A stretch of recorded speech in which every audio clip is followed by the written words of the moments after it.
Prime Minister, Excellencies, ladies and gentlemen, it is an honor for me to be here in Lumbini, a site of spirituality, serenity, and peace. And I'm deeply moved to have been invited to be here and to pay tribute to Lord Buddha. This is a place to reflect on the teachings of Lord Buddha and to consider what his message of peace, interdependence, and compassion means in today's troubled world. Humanity is at war with nature and at war with itself. In the Middle East, Ukraine, Sahel, Sudan, and many other places around the world, conflict is raging. Global rules and institutions are being undermined as human rights and international law are trampled. Ordinary people, children, women, and men pay the highest price in appalling loss of life and human suffering. A record number of people have fled their homes to escape violence, conflict, and persecution. Poverty and inequality are rife. And the impacts of the climate crisis are mounting, with floods, fires, and droughts taking lives and destroying livelihoods around the world, including here in Nepal, as I could witness in my two visits today and yesterday. In these troubled times, my message to the world from the tranquil gardens of Lumbini is simple. Humanity has a choice. The path to peace is ours to take. It is not always an easy one. Challenges may look unsurmountable. Problems may feel overwhelming. But guided by Lord Buddha's timeless example, I believe it is a vision we can make real through action. Action to protect the rights and dignity of all. Action to heal, bridge divides, and build trust and understanding. Action to make the Sustainable Development Goals a reality, especially for the benefit of the most vulnerable. And action to end the assault on our planet by rapidly reducing emissions of greenhouse gases and restoring biodiversity. Across the ages, Lord Buddha's message of compassion, non-violence, and interdependence calls to us all and inspires us all, reminding us of our common humanity and the connectedness of all things. Dear friends, peace is more than a noble vision. It is a rallying cry, and it is an appeal I make today. From these sacred gardens, I call on the world to act now for peace. And I thank you. Your Excellency, the Secretary General of the United Nations, honorable ministers, distinguished guests, ladies and gentlemen, good morning and namaste to everybody. The land where we are standing now, the birthplace of Lord Buddha, is not merely a sacred place of pilgrimage for Buddhists, but a center of peace and harmony that continues to inspire and guide humanity at large on the basis of eternal and enlightened teaching of Buddha. Mr. Secretary General, your visit to Lumbini bears a special significance. It is not only a continuum of successive visit by the Secretary General of the United Nations. Rather, it represents your thoughtful step in consolidating the symbiotic relationship that exists between the core values of peace, harmony, and understanding that this sacred place stands for and the Charter of the United Nations that seeks to protect and promote the same values globally. I therefore express my deep appreciation to you, Mr. Secretary General, for your visit to this historic place of global significance. The United Nations has long been associated with the development of Lumbini. It started with the UNDP Commission Master Plan by a Japanese architect, Kenjo Tange, in 1972. Since then, the UN has played an important role in developing Lumbini into a major center of pilgrimage and tourism, promoting peace and harmony. In 1997, the United Nations declared Lumbini a World Heritage Site, recognizing its historical and cultural significance on the global stage.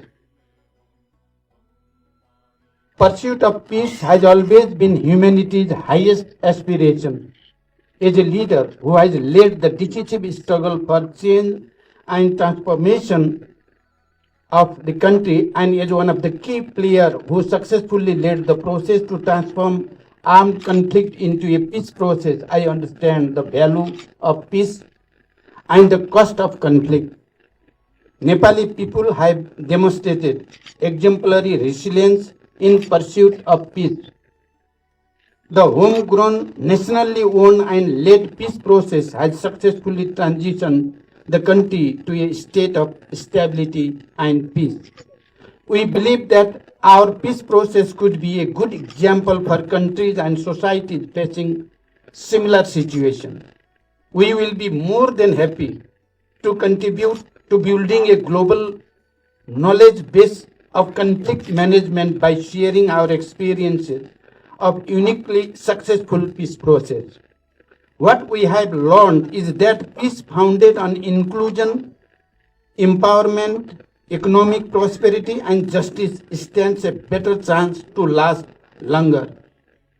Currently, we are engaged in concluding the remaining task of the peace process, the transitional justice system.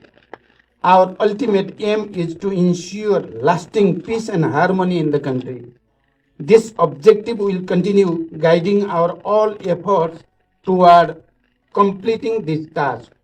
We count on international community's goodwill and understanding in this regard. Peace, harmony, and compassion are the innate attributes that we have inherited from Buddha, the apostle of peace and the enlightened son of Nepal. Unity in diversity is our strength, and harmony and coexistence make essential ingredients of our culture. We believe in Bhavatu Sarva Mangalam. May all be blessed with auspicious, and Vasudhaiva Kutumbakam. The world is a family. The principle of Panchashil, non-alignment, the UN Charter, international law and values of world peace continue to guide Nepal's foreign policy. Amity, cordiality and fraternity are the underlying ethos of our international engagement. We remain steadfast in our commitment to multilateralism with the United Nations at its center.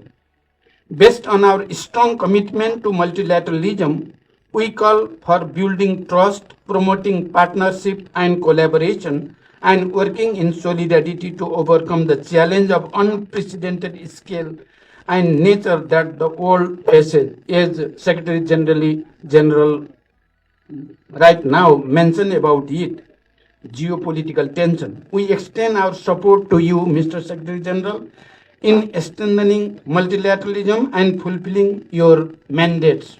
Our long-standing participation in and substantial contribution to the United Nations peace operation eloquently manifest our innate desire to promote global peace and security. Mr. Secretary General, from Lumbini, you will bring the message of peace, harmony and understanding to the international community. Your commitment to promote the values propounded by Buddha will be deeply admired. Equally, we admire your commitment to draw global attention to the impact of climate change in the life of people living in the mountain areas. During your visit to Khumbu region, that means to Mount Everest region yesterday, and to the Annapurna base camp this morning, you have got the opportunity to closely watch how the climate change has badly affected the life and livelihood of our people. We are bearing the brunt of climate change, though our share in emission generation is almost nil.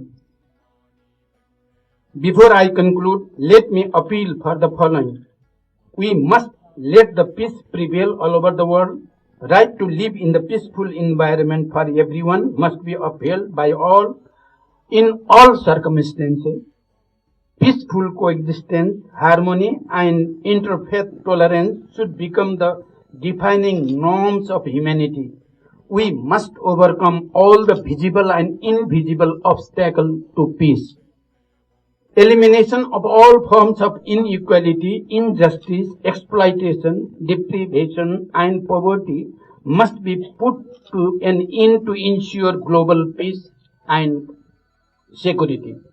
We must ensure fair and judicious global order so that all countries, big and small, rich and poor, realize on an equal footing the principle of sovereign equality in true sense of the term. With this appeal, I conclude my statement. I thank the Lumini Development Trust and all other agencies involved for making excellent arrangement for the visit of the Secretary General and for our impressive gathering here this morning. Thank you to everybody.